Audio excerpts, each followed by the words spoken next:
আমার বাড়ির কাছেই সতীশচন্দ্র মেমোরিয়াল স্কুল। এই স্কুলে আমার ছেলে পড়ে, ক্লাস 9 থেকে 10-এ উঠল।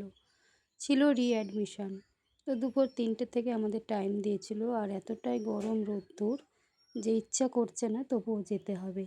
তো চলে গেছিলাম। 1 ঘন্টা লাইনে থাকার পরে অ্যাডমিশন তো কমপ্লিট হলো। তারপরে বইয়ের লাইনটা শুধু জাস্ট দেখো যে কতটা লাইন আর কি ভিড়।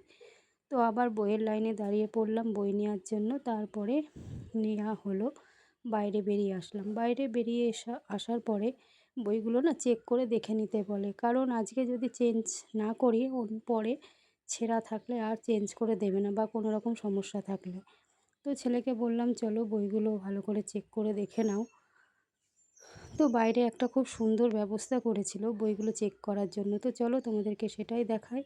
তো দেখো, ওপরে খুব সুন্দর করে তাঁবু টাঙিয়ে ফ্যানের ব্যবস্থা ছিল। সব গার্জেনরাই কিন্তু বইগুলো চেক করে দেখছিল। তো আমিও আমার ছেলেকে বললাম যে তুমিও চেক করে দেখে নাও, আর আমি একটু ক্যামেরা করে নিই।